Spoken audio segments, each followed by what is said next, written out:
Aries, kamusta? Welcome back to Pinay Angel Tarot. This is your May Kapalaran. Para sa mga Aries, general love reading kaya maaaring mag-resonate o hindi. Pero pag nag-resonate, comment nyo para alam ko. Kamusta kayo guys? Comment present para alam kong nanonood kayo. Tingnan natin ang energies connected sa'yo sa love life mo. Okay, kamusta mga Aries? So, tingnan natin ano bang energies connected sa'yo ngayon. We have chasing. Oh my gosh. Pursuit, toxicity, resilience. Merong maghahabol sa'yo kasi gusto niyong baguhin yung sitwasyon. Medyo may conflict kayo ngayon itong taong to. Emotional storm, turmoil, unstable, affected. Nagiging emotional siya kasi nagkakaroon ng hiwalayan dito at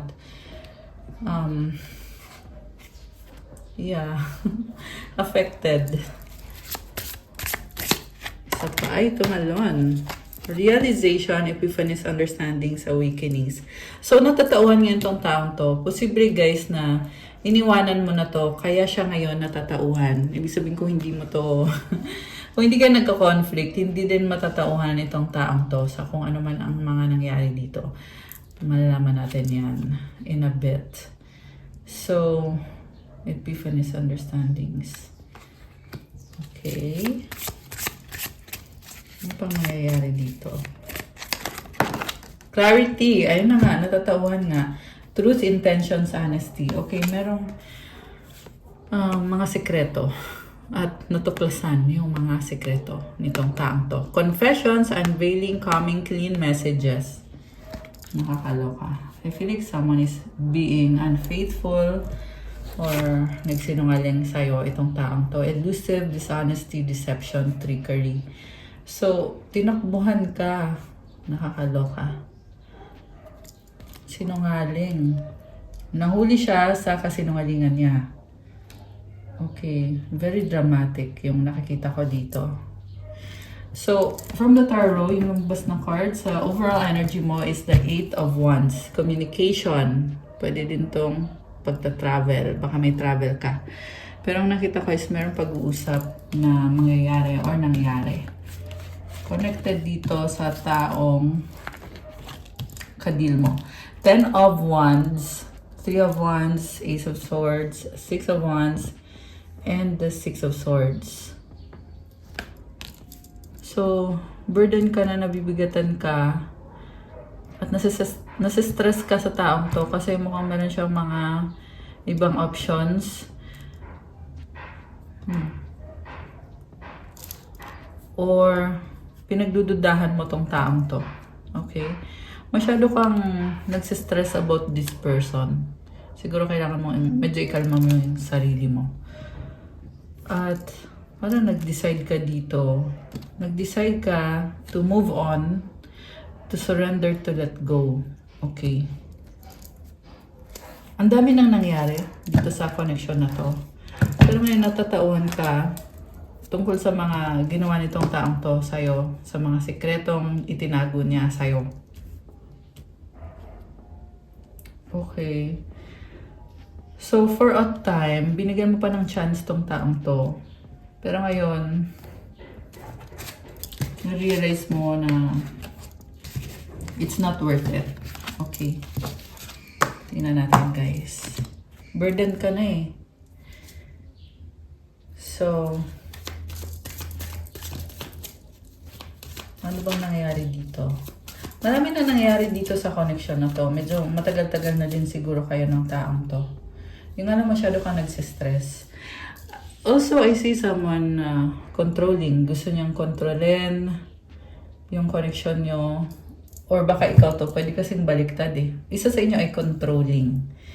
At yung isa naman ay gusto nang kumawala sa control. At nakikita ko yung freedom dito. Okay, grabe. May nagasabalutan, may naglayas. So, someone is controlling and someone is running away. 6 of Pentacles. Give and take, the Chariot. So, Okay, iniwanan mo tong connection na to, pero you are wondering, kaya mo ba? Actually, kaya mo naman. Ace of Cups. Pero guys, nakikita ko na itong taong ka-deal mo, hindi pa siya tapos sa'yo. Okay. Babalik pa to eh. So, may bagong bahay. Oh my gosh. Ayan, merong naglayas talaga dito. Sige, tingnan natin. Ano ngayon ang ganap dito sa taong to? By the way, may pera, maraming perang paparating para kay Aries. From 6 of Pentacles, naging 10 ka dito. So, expect mo yan. Wow! So nice. Okay. Merong toxic person. Oh my gosh. Napaka-toxic ng taong ka-deal mo. Okay.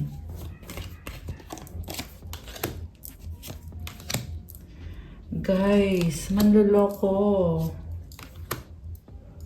Okay? So, dalawang kwento. Merong person mo ay manloloko. Napakadaming options. Napakadaming sekreto tinatago sa'yo. Pangalawang story dito, may nagsastalk sa'yo na naiinggit kung anong meron ka, tinatry agawin. And then,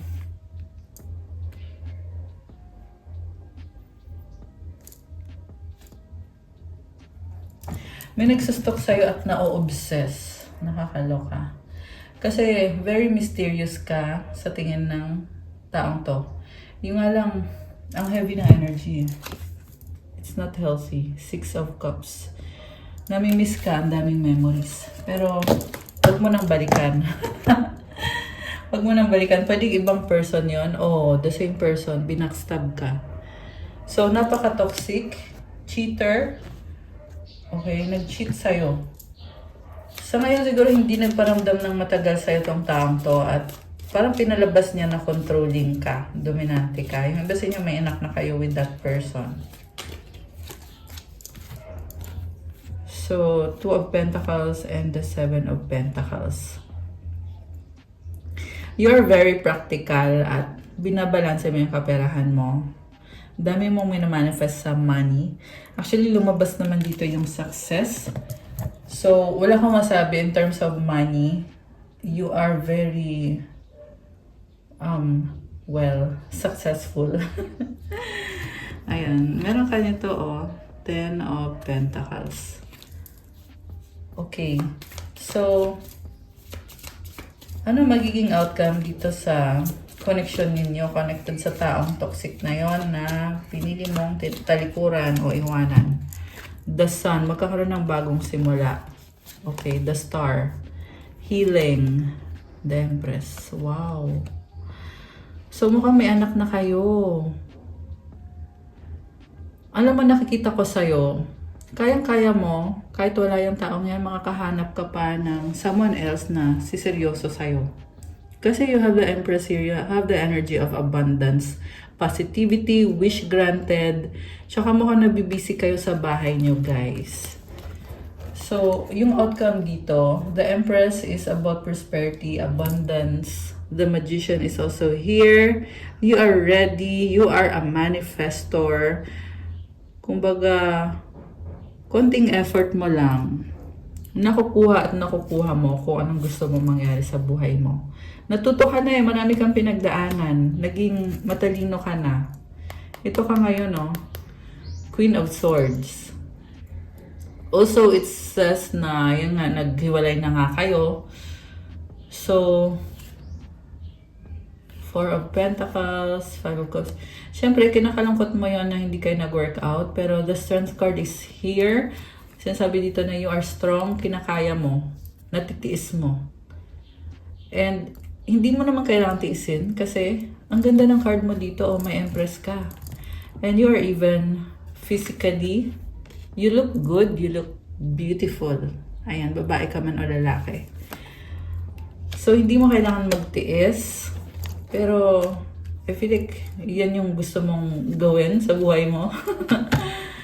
Na magtiis, mag-sacrifice. So, the Hermit is here with the 9 of Wands. Pagod ka na. So, kailangan mo din mag-enjoy, self-love. Ayan, pagod. Death card is here. Natuto ka na eh, about sa mga taong ginagamit ka lang or ginamit ka lang.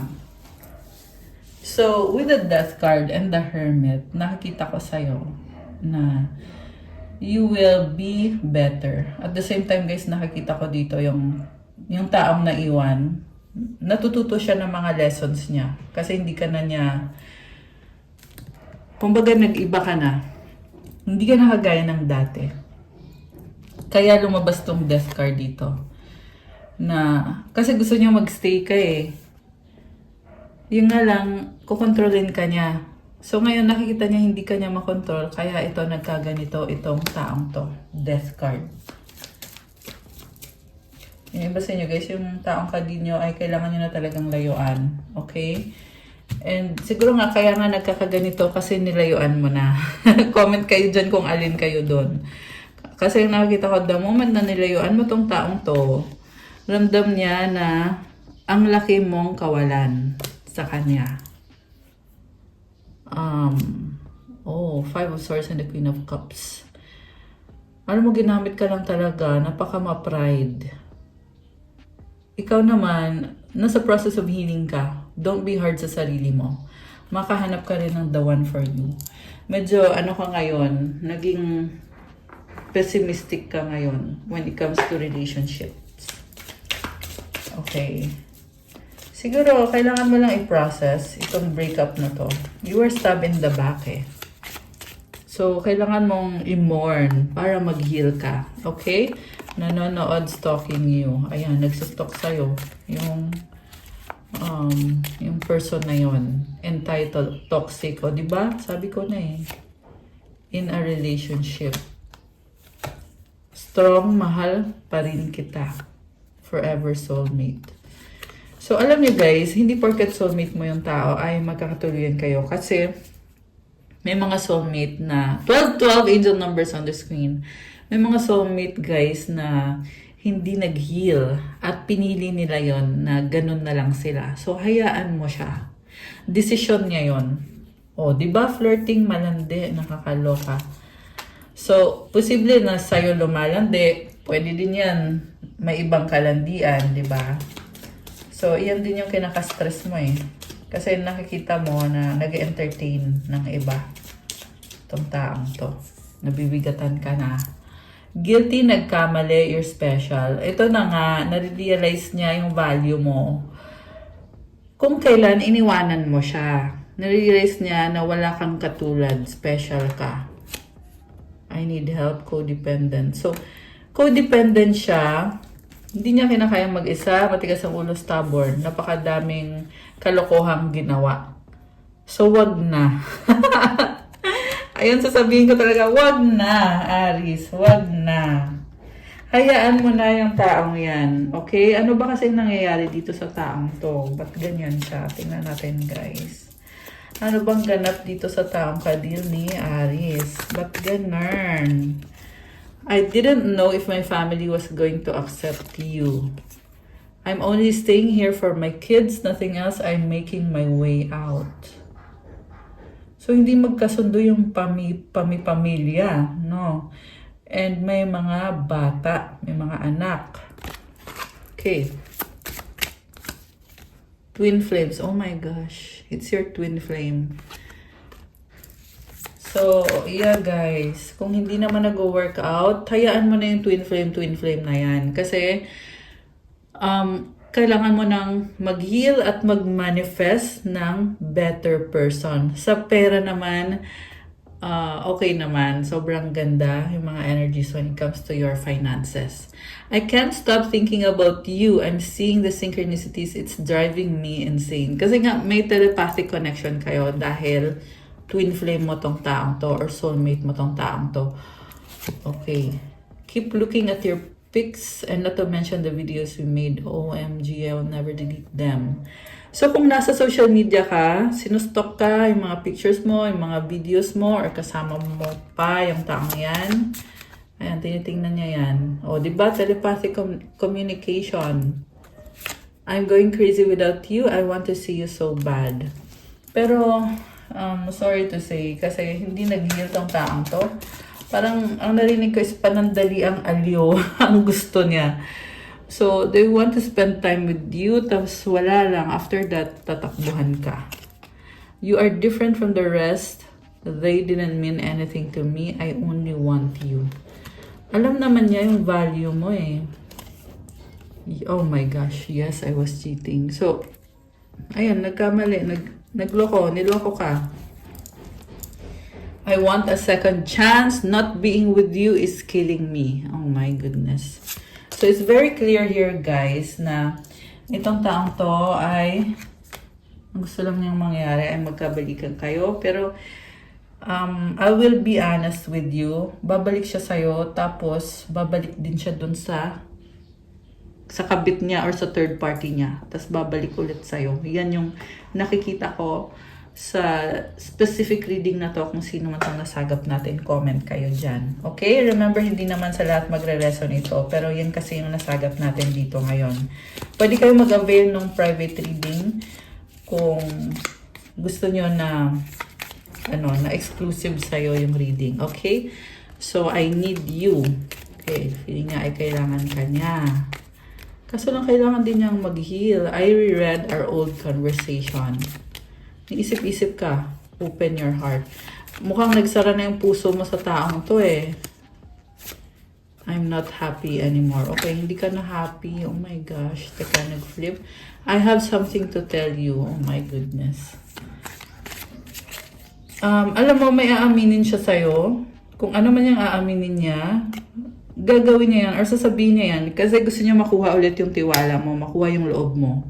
Pero hindi ibig sabihin nun na magiging loyal siya, magiging faithful siya. Ibang usapan pa yun. Okay?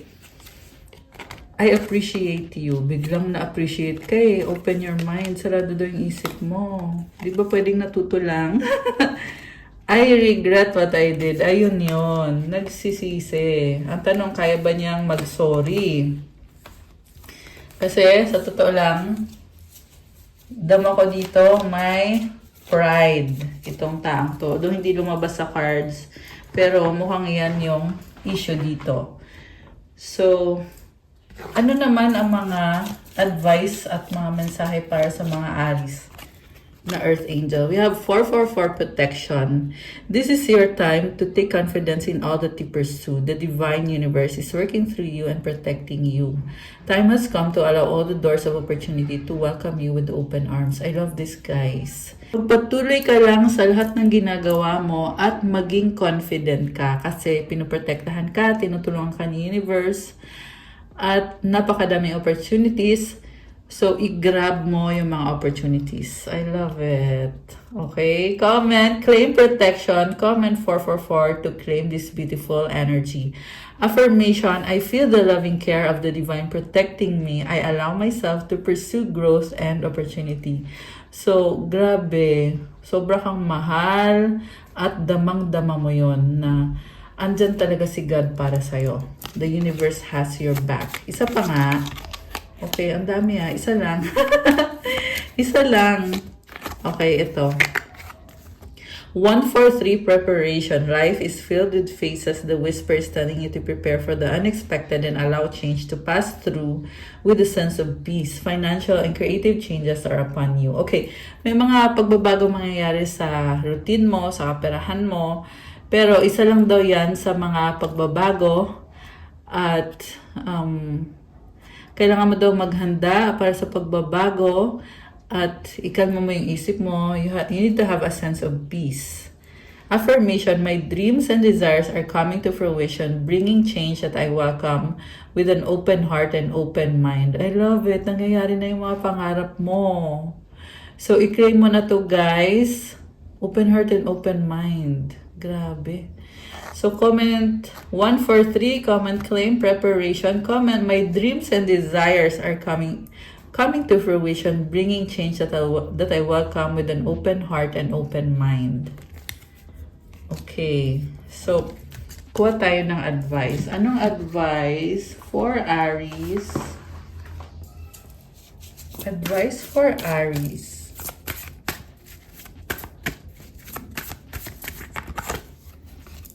Okay. Service. You stop using the universe to try to get what you want and start asking love to use you. You offer all that you want to be of service. You offer all and want to be of service. Ironically, many desires become fulfilled without grasping or manipulation.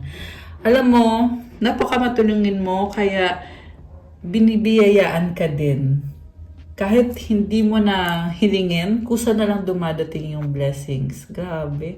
Ang ganda din ng cards. Oh. Ang ganda ng card. May mga flowers. So, ayan, I love it for you guys. Okay, guys, that's what I have for you, Aries, for your makeup alarm. Thank you for watching. Please like the video, comment, subscribe, hit the notification bell. So, kung sino yung mga nag-resonate at kailangan nyo ng gabay, pwede kayo magpa-private reading. Tingnan nyo po sa description box, nilagay ko dyan yung mga contact details. Message kayo sa Viber or sa WhatsApp para mas mabilis. And also, check out my Instagram if you want to start your crystals journey. May mga crystal bracelets infused with special prayers and mantras to really enhance the crystal. Iba-iba din yung benefits. May pang-attract ng love, attract ng money, self-confidence, vitality, protection, prosperity, and abundance, at marami pang iba, guys. So, bisitahin nyo yung Instagram ko at pa-follow din po kasi kailangan ko yung support nyo. Thank you, Aries! I love you guys! Have a good day. God bless you all. Stay safe and see you again soon. Love you guys. Bye!